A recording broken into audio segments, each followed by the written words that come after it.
Muy buenos días, amados hermanos. Qué alegría poder estar juntos esta mañana. Una mañana hermosa que Dios nos regala para compartir juntos acerca de la palabra de Dios.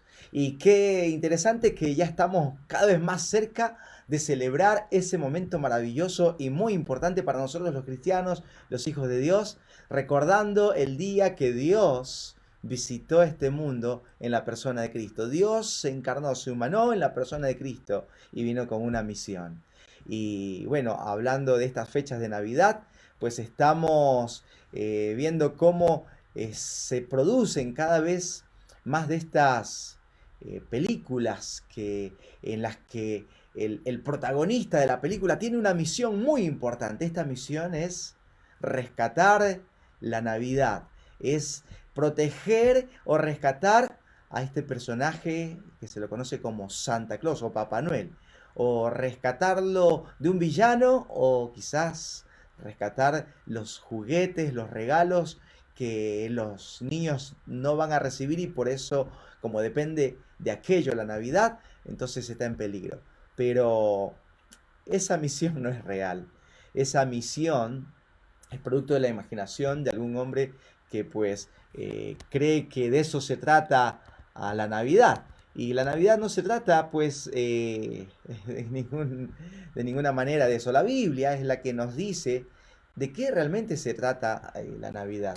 Y la Navidad pues se trata o la misión de la Navidad se trata de rescatar al hombre de la condenación, rescatar al hombre de sus pecados. Y pues nosotros, eh, por la palabra de Dios, podemos ver cómo cuando el hombre decide voluntariamente desobedecer una orden explícita de Dios, que está allí en el libro de Génesis, ¿no? Allí en el capítulo 2, versículo 17, donde dice la palabra de Dios de la siguiente manera. Dice, y mandó Jehová Dios al hombre diciendo, de todo árbol del huerto podrás comer, mas del árbol de la ciencia del bien y del mal no comerás, porque el día que de él comieres, ciertamente morirás. Allí pues vemos que el hombre decide desobedecer a Dios. Y pues cuando el hombre desobedece, manifiesta algunas cosas lamentables, tristes. En primer lugar, eh, el hombre evidencia que desconfía de Dios, que no le cree a Dios, no confía en la soberanía, en el plan perfecto, en la voluntad perfecta de Dios. Y entonces va y hace todo lo contrario de lo que Dios le había dicho, desobedece. Por un lado no confía, pero por otro lado también el hombre demuestra que lo que él quiere es ser independiente de Dios. El hombre pretende o quiere ser él su propio Dios. Y pues cuando el hombre hace esto, le da la espalda a Dios, allí mismo comienza a experimentar ese fracaso, ese vacío, la desilusión, el dolor, la tristeza, la soledad y pues la muerte, que es la separación de Dios. Ahora, inmediatamente después de esto, el hombre intenta arreglar esta situación a su manera, ¿no? Al darse cuenta de que estaba desnudo, entonces el hombre intenta cubrirse con hojas. Y pues esto no es para nada acertado, ¿no? Y entonces Dios lo va a cubrir, Dios lo va a cubrir con la piel de animales inocentes que tuvieron que ser sacrificados para cubrir la desnudez del hombre y de la mujer. Sin embargo, en un acto de amor, Dios decide sacar al hombre del huerto, ¿no? Allí, por ejemplo, en el mismo libro de Génesis capítulo 3 verso 22 dice, y dijo Jehová a Dios, he aquí el hombre es como uno de nosotros, sabiendo el bien y el mal. Ahora pues, que no alargue su mano y tome también del árbol de la vida y coma y viva para siempre. Hubiera sido trágico para el hombre haber quedado en el huerto, porque iba a volver a desobedecer, iba a estirar nuevamente su mano y tomaría del árbol de la vida. y pues iba a vivir, si esto hubiera pasado, el hombre hubiera vivido en una condición triste, pues en un cuerpo afectado por el pecado, viviría en un cuerpo que experimenta dolor, enfermedad, sufrimiento, y pues a nadie le gustaría una vida eterna de esa manera. Y no solamente esto era para Adán y Eva, sino para toda la raza humana, porque tal como dice allí en el libro de Romanos, capítulo 5, versículo 12, dice, por tanto, como el pecado entró en el mundo por un hombre, y por el pecado la muerte, así la muerte pasó a todos los hombres, por cuanto todos pecaron. ¿Ok? Así es que allí estaba el hombre en un peligro más trágico, más terrible, que es vivir eternamente en ese estado de un cuerpo afectado por el pecado. Ahora, Dios ya tenía un plan preparado desde antes de la fundación del mundo. Ese plan consistía en rescatar al hombre de sus pecados. Y fue allí que en el corazón de Dios nace esta misión Navidad. Allí en Primera de Pedro, capítulo 1, versículos 18 al 20, dice, sabiendo pues que fuisteis rescatados de vuestra vana manera de vivir, la cual recibisteis de vuestros padres, no con cosas corruptibles, como oro o plata, sino con la sangre preciosa de Cristo, como de un cordero sin mancha y sin contaminación. Y luego dice el versículo 20, ya destinado desde antes de la fundación del mundo, pero manifestada en los postreros tiempos, por amor de vosotros. Así es que allí vemos que Dios ya lo tenía todo preparado desde antemano. Una misión Navidad, que consistía en rescatar al hombre de la condenación eterna. Ahora, allí en el libro de Génesis, volviendo al Génesis, es interesante que en el capítulo 3, en el versículo 15, ya Dios va a marcar esa contundente victoria de un Mesías Salvador sobre Satanás. Dice, y pondré enemistad entre ti y la mujer, entre tu simiente y la simiente suya. Esta te herirá en la cabeza y tú le herirás en el calcañar. ¿No? Existen también, bueno, otras profecías donde se marca este éxito de la misión. Me encanta, por ejemplo, Zacarías capítulo 3, versículo 9. Allí dice, porque he aquí aquella piedra que puse delante de Josué, sobre esta única piedra hay 7 ojos. Y aquí yo grabaré su escultura, dice Jehová de los ejércitos, y quitaré el pecado de la tierra. En un día, quitaré el pecado. Ya la palabra de Dios profetiza que esta misión Navidad, iba a tener un éxito rotundo. Y bueno, existen otras profecías más, pero vamos a meternos rápidamente. Me gustaría compartir con ustedes es cómo se llevó a cabo, que veamos juntos cómo se llevó a cabo esta misión Navidad. En primer lugar, dice, o podemos ver en la escritura que el Mesías nacería de una virgen. Allí en Isaías capítulo 7, versículo 14, dice, por tanto el Señor mismo os dará señal. He aquí que la virgen concebirá y dará a luz un hijo y llamará su nombre Emanuel. Claro, allí esta es una profecía que tiene pues un cumplimiento cercano, allí en los días del rey Acaz, pero también un cumplimiento lejano, que va a tener esta profecía ese cumplimiento absoluto, ese cumplimiento total, cuando Cristo viene a este mundo.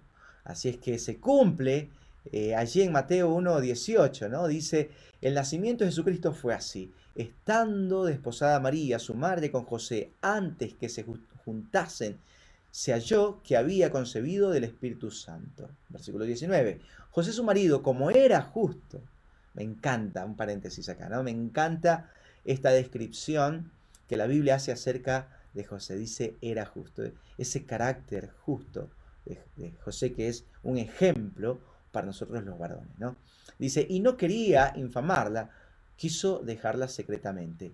Y pensando él en esto, he aquí un ángel del Señor le apareció en sueños y le dijo: José, hijo de David, no temas recibir a María, tu mujer, porque lo que en ella es engendrado del Espíritu Santo es. Y dará a luz un hijo y llamará su nombre Jesús, porque él salvará a su pueblo de sus pecados. Todo esto aconteció para que se cumpliese lo dicho por el Señor por medio del profeta cuando dijo: He aquí una virgen concebirá y dará a luz un hijo, y llamarás su nombre Emmanuel, que traducido es Dios con nosotros.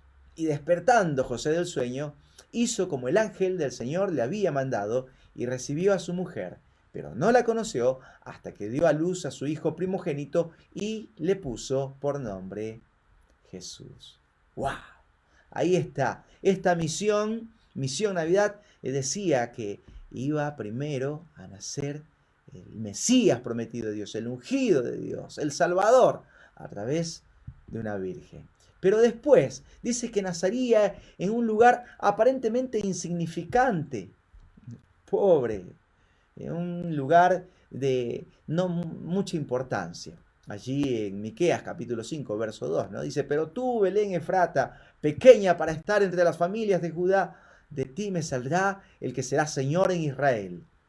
Y sus salidas son desde el principio, desde los días de la eternidad. Tú, Belén Efrata, pequeña, pequeña. Pero esto me encanta, porque es justamente aquellas cosas que parecieran insignificantes o sin valor, las que Dios usa para hacer cosas extraordinarias, cosas maravillosas. Así es que después vemos cómo esto se va a cumplir allí en Lucas capítulo 2, cuando dice: aconteció en aquellos días, está el relato, ¿no? Que se promulgó un edicto de parte de Augusto César, que todo el mundo fuese empardonado. Este primer censo se hizo siendo Cirenio gobernador de Siria. E iban todos para ser empardonados, cada uno a su ciudad.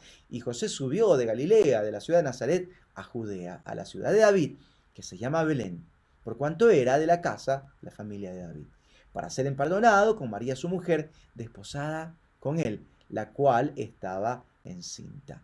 Y aconteció que estando ellos allí, se cumplieron los días de su alumbramiento, y dio a luz a su hijo primogénito, y lo envolvió en pañales, y lo acostó en un pesebre, porque no había lugar para ellos en el mesón. Allí vemos cómo esta misión Navidad, pues ya iba detallando cómo iba a realizarse. Allí en el Antiguo Testamento y en el Nuevo Testamento se va cumpliendo fielmente. Después, ¿qué más dice? Dice que Dios se haría hombre y habitaría entre los mortales. Esto es algo maravilloso, esto es algo fantástico, pensar en que el mismo Dios eterno, soberano, creador y sustentador del universo, quiso venir a este mundo y habitar entre nosotros. Isaías capítulo 9, versículo 2 dice: el pueblo que andaba en tinieblas vio gran luz. Los que moraban en tierra de sombra de muerte, les resplandeció. Luz resplandeció sobre ellos. Qué maravilloso momento cuando finalmente se cumple esta profecía y Cristo viene y habita entre los hombres. Allí en Juan capítulo 1, versículo 14 dice: y aquel verbo fue hecho carne y habitó entre nosotros y vimos su gloria. Gloria como el unigénito del Padre, lleno de gracia y verdad. Qué momento tan importante, qué acontecimiento tan importante que va a dividir la historia de la humanidad en dos, antes de Cristo y después de la llegada de Cristo a esta tierra. Así es que el plan se comienza a gestar allí en la eternidad, en el corazón de Dios, y después vemos que comienza ya a concretarse y la humanidad va a ser testigo de este momento. Vemos que allí también Él va a anunciar su misión. En Isaías capítulo 61, versículo 1, allí el profeta va relatando este momento. Dice: el Espíritu de Jehová, el Señor, está sobre mí, porque me ungió Jehová, me ha enviado a predicar buenas nuevas a los abatidos, a vendar a los quebrantados de corazón, a publicar libertad a los cautivos y a los presos, apertura de la cárcel. Esta iba a ser su misión, y ya el Antiguo Testamento, los profetas lo anunciaban, que él iba a declarar cuál era su misión. Y me encanta porque cuando vamos allí a Lucas capítulo 4, verso 20, el doctor Lucas deja registrado este momento cuando el Señor Jesucristo allí parado en la sinagoga había tomado el rollo de Isaías, dice que lo lee, y él entonces, después de dar la lectura a ese pasaje que él quería compartir con los presentes, entonces enrolla el libro y dice, y enrollando el libro, lo dio al ministro y se sentó. Y los ojos de todos en la sinagoga estaban fijos en él. Y comenzó a decirles, hoy se ha cumplido esta escritura delante de vosotros. Todo el mundo quedó sorprendido, porque claro, esta era una profecía que se leía constantemente en la sinagoga, y pues todo judío fiel a su religión, a su tradición, conocía esta profecía. Y de pronto, en medio de ellos está un hombre que, después de dar lectura a esta porción, va a decir, hoy se ha cumplido. Hoy está anunciando que estaba cumpliéndose la misión delante de sus propios ojos. Allí en Juan capítulo 3, verso 17, sigue explicando cómo es esta misión, de qué se trata. Dice, porque no envió Dios a su Hijo al mundo para condenar al mundo, sino para que el mundo sea salvo por él. Y también allí en el Evangelio de Lucas, capítulo 19, verso 10, el mismo Señor Jesucristo, de su propia boca, lo declara y dice, porque el Hijo del Hombre vino a buscar y a salvar lo que se había perdido, la humanidad entera, muerta en sus delitos y pecados, sin esperanza, sin oportunidad. Cristo, el Mesías de Dios, el Dios encarnado, viene a este mundo con esta misión. Así es que después continúa, y ya los profetas decían que el Mesías iba a ser rechazado. Isaías 53:3, todo el capítulo 53 es un capítulo maravilloso, un capítulo que recuerdo cuando recién empezó la pandemia, comenzamos con los jóvenes sin cadenas a memorizar porciones de la Biblia, ahí toda la semana memorizando, y después en nuestra siguiente reunión virtual, allí por el Zoom, compartíamos lo que habíamos memorizando. Y una de las porciones bíblicas que memorizaron fue esta, Isaías 53, todo el capítulo. Pero acá el versículo 3 dice, despreciado y desechado entre los hombres, varón de dolores, experimentado en quebranto, y como que escondimos de él el rostro, fue menospreciado y no lo estimamos. Y después vemos este cumplimiento, ¿no? Cuando en el Evangelio de Juan, en el capítulo 1, dice esta lamentable situación. A lo suyo vino, y los suyos no le recibieron. Despreciado y desechado. Como que escondimos el rostro. A lo suyo vino. Qué triste. El Mesías venía con esta misión de rescatar al hombre de sus pecados. Pero a lo suyo vino y lo suyo no lo recibió. Así es que si seguimos investigando un poco más, vamos a encontrarnos que esta misión muestra otros aspectos, como por ejemplo que también iba a ser traicionado. Ya desde el Antiguo Testamento mismo se iba anunciando que el Mesías iba a ser no solamente desechado, sino que aparte iba a ser también traicionado. El Salmo 41:9, por ejemplo, dice, aún el hombre de mi paz, en quien yo confiaba, el que de mi pan comía, alzó contra mí el calcañar. Ya estaba profetizado. El Mesías sabía que al venir a este mundo, a cumplir con esta misión, iba a tener que experimentar este momento tan doloroso de traición. Él sabía Sin embargo, a pesar de eso, tomó la decisión de venir, sabiendo lo que iba a enfrentar, sabiendo que iba a ser desechado, que iba a ser traicionado, que iba a ser abandonado, tomó la decisión igual y vino.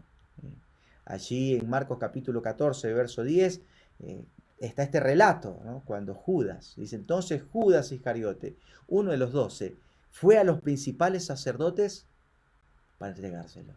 Judas sabía que los sacerdotes, el sumo sacerdote allí, toda esa cúpula de líderes religiosos, estaban queriendo deshacerse de Jesucristo. Claro, Jesucristo no armonizaba en todo su forma, en todo ese estatus, en todo su estilo que ya tenían bien implantado los líderes religiosos. Y entonces, como no les convenía, porque encima Jesucristo los iba a denunciar públicamente, entonces ellos iban a querer sacarlo de en medio. Y Judas va a venir y lo va a traicionar. El Mesías sabía.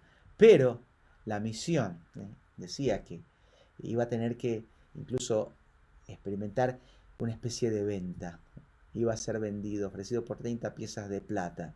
Zacarías ya lo había profetizado allí en el capítulo 11, versículo 12, dice, y les dije, si os parece bien, dadme mi salario, y si no, dejadlo. Y pasaron por mi salario 30 piezas de plata.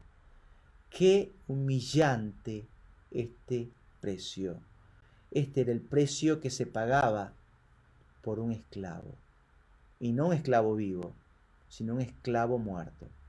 Ni siquiera un esclavo vivo, un esclavo muerto. Eso es lo que se daba en indemnización cuando por ahí el buey, quizás del vecino, venía y acorneaba y mataba al esclavo del vecino. Entonces había que dar una indemnización, 30 piezas de plata. Eso es lo que valía un esclavo muerto, un esclavo inservible. Ese es el precio que van a ofrecer por el Mesías. Y allí vemos cuando Judas, ¿no? Dice, y les dijo, ¿qué me queréis dar? Y yo os lo entregaré. Y ellos le asignaron 30 piezas de plata. Eso es lo que para Judas valía el Salvador del mundo. Y continuando, dice también que sufriría y moriría en nuestro lugar.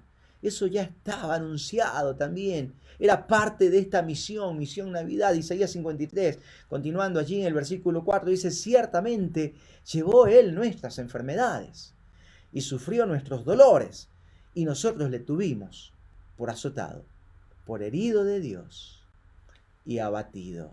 Y el versículo 5 dice, mas él herido fue por nuestras rebeliones, molido por nuestros pecados. El castigo de nuestra paz fue sobre él, y por su llaga fuimos nosotros curados. Wow.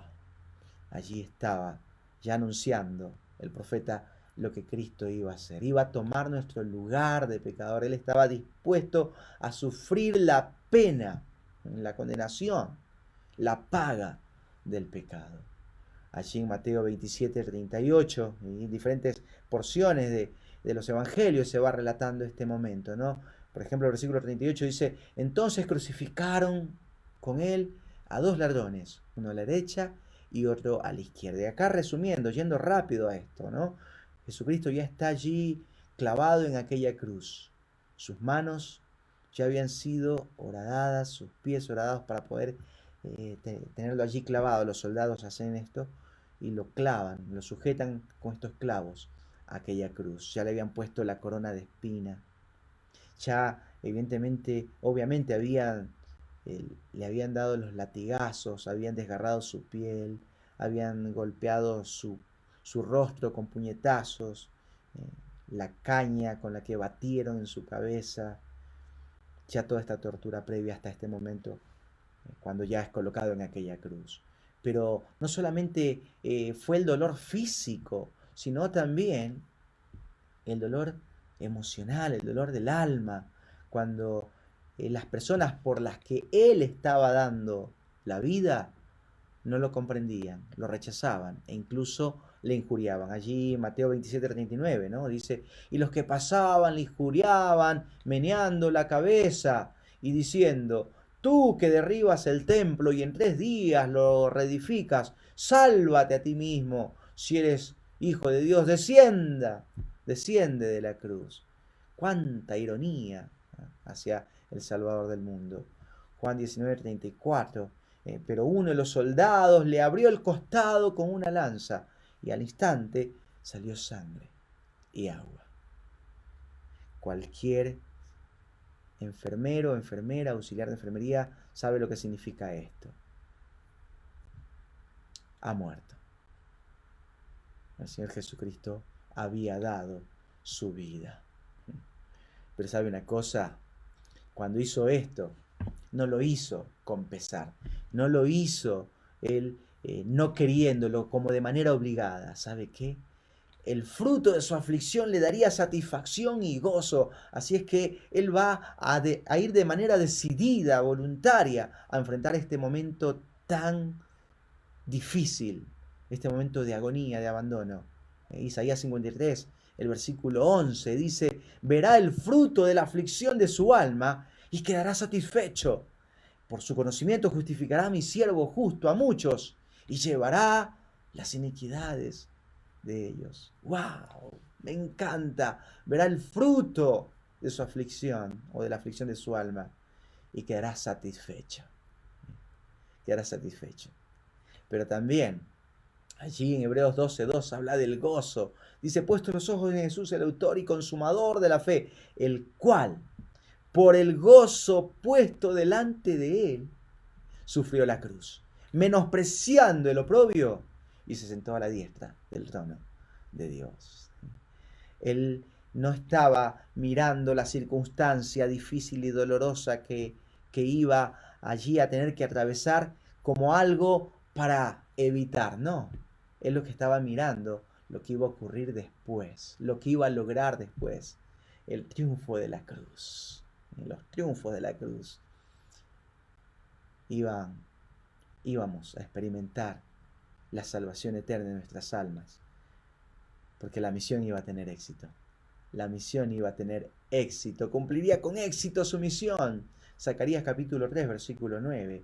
Porque he aquí aquella piedra que puse delante de Josué, sobre esta única piedra hay 7 ojos. He aquí yo grabaré su escultura, dice Jehová de los ejércitos, y quitaré el pecado de la tierra en un día. En ese día histórico para la humanidad, donde Cristo, el Hijo de Dios, da su vida en lugar nuestro, pone su vida en nuestro lugar, toma nuestro lugar de pecador y quita el pecado, y ya no hay condenación, ya no hay barrera entre Dios y el hombre.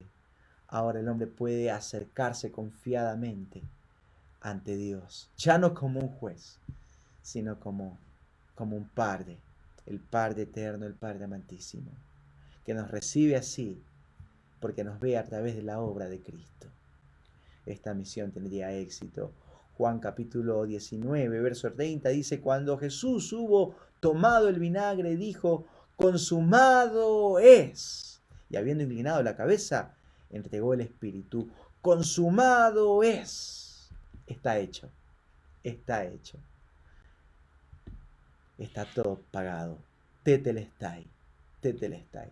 Esta expresión me encanta. Colosenses capítulo 2, verso 13 dice: y a vosotros, estando muertos en pecados y en la incircuncisión de vuestra carne, os dio vida juntamente con él, perdonándoos todos los pecados. No dice algunos, dice todos los pecados. Y continúa diciendo el versículo 14: anulando el acta de los decretos que había contra nosotros, que nos era contraria, quitándola de en medio y clavándola en la cruz. Y el versículo 15: y despojando a los principados y a las potestades, los exhibió públicamente, triunfando sobre ellos en la cruz. Los triunfos de la cruz. Esta misión tuvo éxito. Jesucristo tuvo éxito cuando vino a cumplir esta misión. Misión Navidad, de esto se trata. Mi querido hermano, mi querido amigo, usted y yo hemos alcanzado la salvación eterna de nuestras almas, no porque lo mereciéramos, sino porque hubo uno que nos amó tanto, de tal manera, que vino a dar su vida por nosotros. ¿Ok? Pero ¿sabe qué? el Padre aceptaría el sacrificio y lo resucitaría. Jesucristo no quedaría en esa tumba. Él dio su vida por nosotros, murió en nuestro lugar. Pero ese sacrificio va a satisfacer la justicia de Dios. Y el Padre lo va a levantar. El Salmo 16:10 dice, porque no dejarás mi alma en el Seol, ni permitirás que tu santo vea corrupción. Y después vemos también en Hechos capítulo 1, verso 3, cómo esto había sucedido. Dice, a quienes también después de haber padecido se presentó vivo, con muchas pruebas indubitables, apareciéndoseles durante 40 días y hablándoles acerca del reino. Mi amado hermano, mi amado amigo, Jesucristo está vivo. Él resucitó. La muerte no lo pudo retener. Jesucristo triunfó en aquella cruz. Triunfó sobre la muerte, triunfó sobre el pecado y hoy está vivo. ¿Y sabe qué? Él merece nuestra adoración. Tal como las mujeres, ¿se acuerda? Allí en Mateo 28:9 dice, he aquí Jesús les salió al encuentro diciendo, salve. Y ellas, acercándose, abrazaron sus pies y le adoraron. Y le adoraron. Esta es la reacción que nosotros deberíamos tener también ante nuestro Salvador, adorarle. De eso se trata este tiempo de Navidad. No se trata de deleitarnos en la ropa, en la fiesta, en los regalos, en la comida, en las amistades. No nos vamos a deleitar en eso. Es lindo, sí, pero nos vamos a deleitar en que Cristo vino a este mundo con una misión, a buscarnos, a usted y a mí, a tomar nuestro lugar de pecador, a pagar el precio del rescate, y que resucitó. Y vamos a deleitarnos en su presencia adorándole. Y después ascendió al cielo nuevamente con el Padre. Vino, cumplió su misión con éxito y después regresó. El Salmo 68:18 dice, subiste a lo alto, cautivaste la cautividad, tomaste dones para los hombres y también para los rebeldes. Aun ellos, los rebeldes, tienen la oportunidad de ser salvos. Para que habite entre ellos, Dios. Wow. Y allí en Lucas 24:50 vemos este momento cuando ocurre, dice, lo sacó fuera hasta Betania. Hasta Betania. Y alzando sus manos, los bendijo. Y después ascendió. Dice, y aconteció que bendiciéndolos, se separó de ellos y fue llevado arriba al cielo. Así que mi amado hermano, de esto es que se trata la Navidad. No se trata de otra cosa, No se trata entonces, como habíamos dicho, la misión Navidad, de salvar la Navidad, rescatando a Papá Noel o llevando los regalos a los niños a tiempo para que el espíritu navideño no decaiga. Se trata de mirar a quién nos amó de tal manera. Nos amó de tal manera que dio su vida por nosotros. Que este tiempo sea un tiempo para recordar, para celebrar, para agradecer a Jesucristo por su misión, Navidad. Pero también para proclamar que Jesucristo sigue rescatando vidas.